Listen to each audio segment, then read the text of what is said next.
Hello everyone, Sheila back again. Welcome to my channel. Today I'm doing a little bit crochet. I actually do, these are coasters I'm making, and when I'm knitting, if I finish a piece of something, especially little ones, I do a coaster. So I can get as many coasters done as I can. It only takes about, I think about 30-35 minutes to make one of these, so it's not too bad. But I just finished a little bit of a cardigan this morning. I'll put that down and show you what I was doing. I finished the back. This is the second little blue cardigan that I'm doing for. There's a lady I'd done the white ones for. So I finished that, and that was when I started doing the crocheting one of the coasters. That's the first coaster of that set. I've already done one set. Done a set of 4 like this. These are with the mercerized cotton that was sent to me the other day with the doll. So I've done one set. I'm doing one set like that with white in the middle, and the one I'm doing at the moment has blue in the middle, and it's got blue around the edge. This one's white in the middle and white round the edge with the blue and the red in, and then I'll do a one with red in the middle and do the the red on the outside, and just try to mix them as much as I can. That's what I do with the coasters. I'll be putting these on Etsy when I get a few done. I want a few of them done first thing, but like I'm saying, I had just finished that this morning, and I'll do some more of that after I finish the coaster I'm doing. But I finished one little cardigan. That's the little cardigan I was knitting. That's the one with the blue, the different colour. They're just like little spots. You can hardly see on the I don't know if I hold it further back you can see it. You might see it more on the back. It's not very noticeable on the video, but when you're looking at it, you can see all the different, the little, it's just little spots here and there, and you can see a little bit there up on the collar. So I made that one with a little collar on. It's a little bit too big for I'll put it on the doll and show you. Open the buttons first.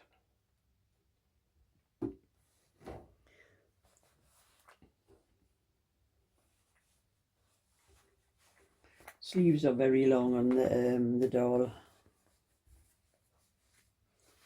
Well, they are on a new baby when you I used to knit the same size for my babies when they were little, and the sleeves, they always were like overcoats at first until the baby grew a little bit.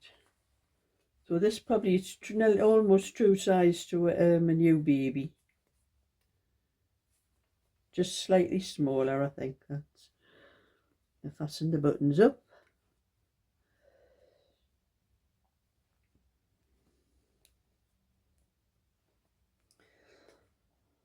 Last button. Put the collar down. Put the bits of thing in the back.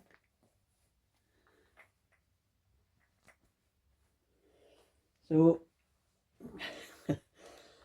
that's what it looks like. This doll is called Sammy. Sam, Samuel, Sam, Samantha. So I'm calling her Sammy or him. It's a her.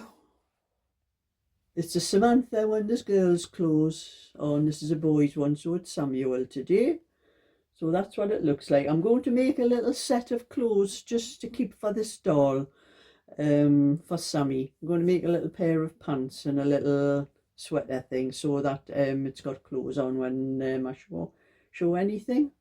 So that's what that looks like on Sammy. And the back this is a little bit smaller because this cardigan This wool that I knit this one in is more like Aran. I'm sure it's more Aran, the thickness of it, and I can tell by the feel of it. It says double knitting on the label, but it does feel like Aran to me, and it knits up like Aran because I had a lot less stitches. For the back, this is a 16-inch for the back. Well, this one here, I've got more stitches on with it having cable in it, but I've got 59 stitches on there for that back. But I would normally have about 49 or 50 stitches for the back. This one, I had already done a back from what I thought was my normal sizes, and I have a back for to do another little cardigan with, which I had put, I think I put 50 stitches on. But this one, when I realised how big it was coming out, it's only had 40 stitches on for the back, and there was a lot less stitches for each piece. So it is, I swear this is Aran. It's not double knitting, but it's nice and soft, and that. So I'm going to do the other little cardigan exactly the same little jacket. I'm going to put the collar on and that, but I think it's probably going to measure 20 inches because of the thickness of the wool. So I'll put Sammy down on there for my little bit. So that's what I have to do at the moment. And the little bag here, I have 2 more of these to do, but a little bit bigger than this one. Was for a lady called Janet, but she wants this one as well. So I'm going to do 2 just a little bit bigger than this. So they are what I have to do at the moment, besides the coasters I'm doing. And I have been doing a lot of work the last couple of days. I have been working out my tax things, because the tax year is be coming up in April soon, you know, the end of the tax year. And last year I did last year's, but I didn't do it until January. But there was no rush because I knew I wasn't going to have any tax to pay, because I had only just started doing what I'm doing now, and the money built up over the year. But I knew there wouldn't be enough. I wouldn't have to pay any tax. But I'm not sure with this tax year coming up. So I was sorting it all out, because I've never done anything with it. What I should have been doing was from April last year, I should have been putting everything down in I've got a big ledger now where I do everything in. I should have been putting the month in from April, May, June, right up until now. I just started putting it in from January and what I've had up to February. But I had everything, all my bank statements and everything. I've been checking all them and sorting out everything from last April, everything that I've sold, everything I've bought for my expenses. And you know, you have to work out your expenses for well, I work from home, so I can claim 20% of my rent, my council tax, and my gas and electric, because I'm working from home. So naturally I need to heat the home, and I'm working out petrol. I have that to work out yet. But I never kept a lot of my receipts for the petrol, so I can't really claim for them, and because I do need the receipts. But I've just started keeping them because I don't go very often in my car. But usually when I go to the post office, I walk over. But sometimes I do go over, and if I'm going to look in shops for wool and things like that, I need to keep a check of petrol for that. And I've been working it out up to now, and I think I'm probably going to end up paying a little bit tax. So I want to know how much tax I'm going to pay straight after I've put my tax return in. So that's why I haven't been doing as many videos lately. I've been sorting that out. And then I was doing something else. I was doing the patterns that I do. You know, these sort of things will make the patterns. Well, I got some cord, because most of these patterns are just ordinary printer paper. You know, where I've put the picture on the front and the instructions inside. Well, they took a little bit working out, because I'd like my printer to do them as a booklet, so that you get them printed out like I said. I'll put them on there out the way a minute. So I have a picture on the front, and then the instructions are inside. But this one, the instructions should have been on that side and that side, but all the instructions are on the back. So it took me a little bit working out. This is a little while ago I did all this, but I got some cord, and I was trying out the cord. That was the the 16 to 20 inch, but that is supposed to be a white cardigan, and on the card that was the colour it come out. But it's better like that because it's a card and it's not floppy, and I've got the instructions written out. I've worked out how to get the folder for to make a brochure so that it folds in the middle of my patterns. That's what I've been sorting out with my printer, because I do sell these patterns. If anybody asks me, I charge £1 if they want me to print the pattern out for them, because a lot of people have asked for the PDFs, and I just send the PDFs on email, through email, and if they want to print them out themselves they can. But if anybody hasn't got a printer and they want me to print them out, now that's a little bit better, because it's taken nearly the whole page, which I'm trying to get them to do, but I can't get the photographs to take up the whole page. That's my 16, 18 inch, the little 20 inch one again. But I'm still working these out. I did have some, this is a little bit stronger, this paper, but I can't seem to find it in the shops. I've been looking in the shops for it, so I ended up with this card. This was a 26 inch one that I did, and it's a much better, it's a card, it's not just paper. But the only problem with this one, I bought 2 lots, and this one, as you can see, that was where my fingers went on the pattern. The ink just takes, it's dry now, but it takes hours for to dry the ink from my printer. But I bought 2 lots. I bought this one. This is a slightly off-white one, but I bought some that was pure white. And that one printed much better, but I only got 10 sheets for £1, but I got 15 sheets of this one. And I did print another one out like this one. It was Carol that bought my, this is a 26 inch cardigan that I did. And it was Carol that bought that one, and I sent her the pattern with the cardigan if she wants to knit it again. So this was the 26 inch cardigan, where at least it's a decent sized picture. I messed about with the picture on my computer to try to make it bigger, so trying to make it fit the whole page like the patterns that you buy, but everything's written out inside without any trouble. So I have worked out the brochure, how to do the brochures properly. It's just trying to get the pattern the bigger size. So I do print these out for anybody that wants them, but it costs you £1 for the pattern, and that covers my ink and the paper, and then I charge you what the postage is, which it depends on the weight of it. But if it's a large, comes in a large letter, it's £1.05 for a 2nd class stamp for them. So that's that I sorted out. And then that was another one I did.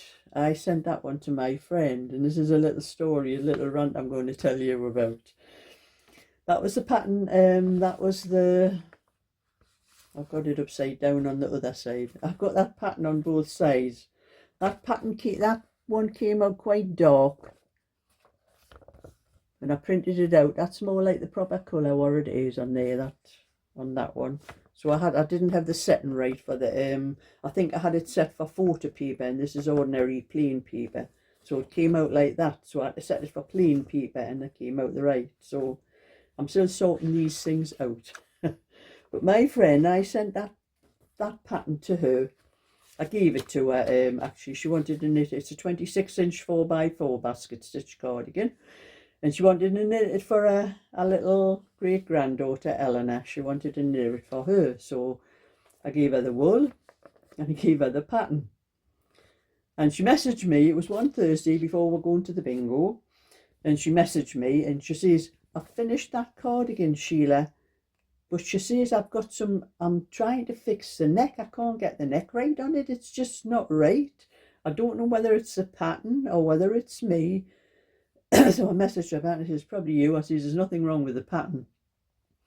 So she says, "Will you have a look at it for me and see what I've done wrong?" Because she says, "I can't get the neck right on it." So I says, "Okay, well, look," I says, "Tell you what, I phoned her at this stage, like, because, you know, it's a bit monotonous texting backwards and forwards. So I messaged her, phoned her.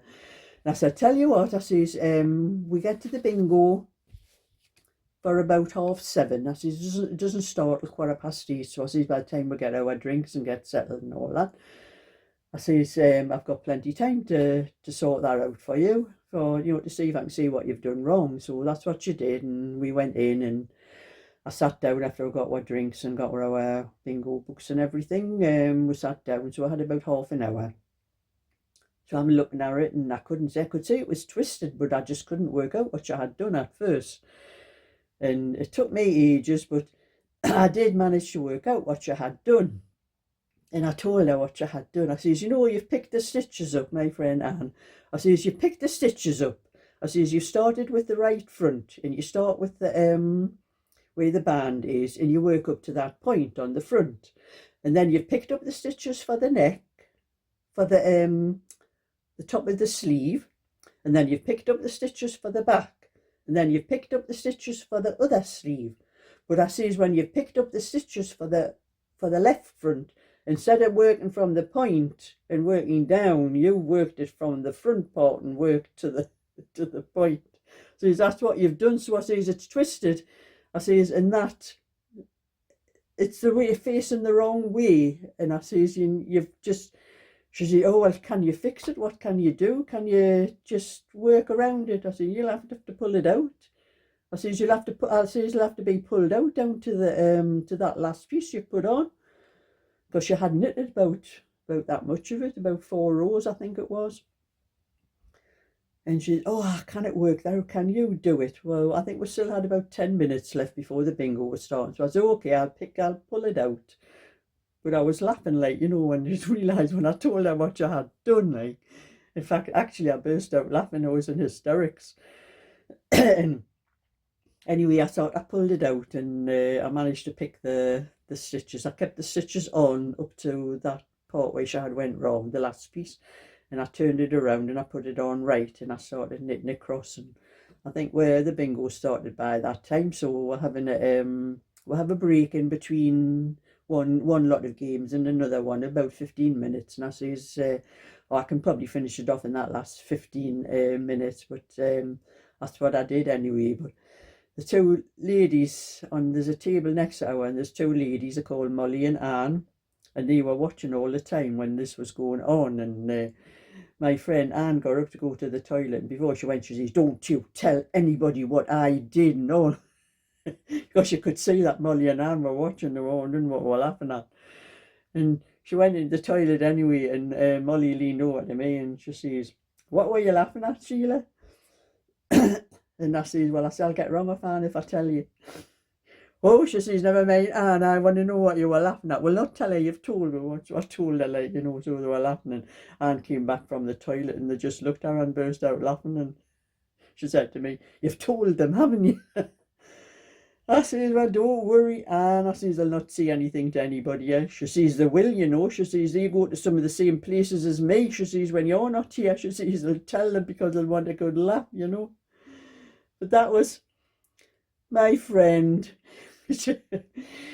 Well, she made a good job of the cardigan, actually the pieces, but it was just the picking of the neck that she messed it up. But I managed to put that right for her, so she was happy with that afterwards.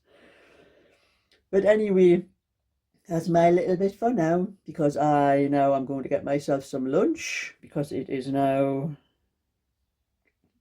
12:30. I'm going to get myself some lunch, and then I have a little job to do. I've got to walk over to my local garage. It's just beside where my post office is, so I don't have any further to walk, and book my car in for its MOT. And I think that's all. But a nice walk, because it's a nice day, the sun's shining and it's not too cold. I haven't put my heating on this morning because it is quite mild up here in the northeast. Actually, we've been getting about 10 degrees during the day. But I'm going back to this first. I'm going to have my lunch. I'm going back to this. I'm going to finish this one here, and I'm going to walk over to the garage and see about getting my car in for its MOT, because it's due. It's got to be MOT'd by the 1st of March. So that's another little job for me to do, and hope it passes. It should pass because it's not that old, my car. It's 2015. So thumbs up and subscribe, and I'll catch you all another time. So bye for now.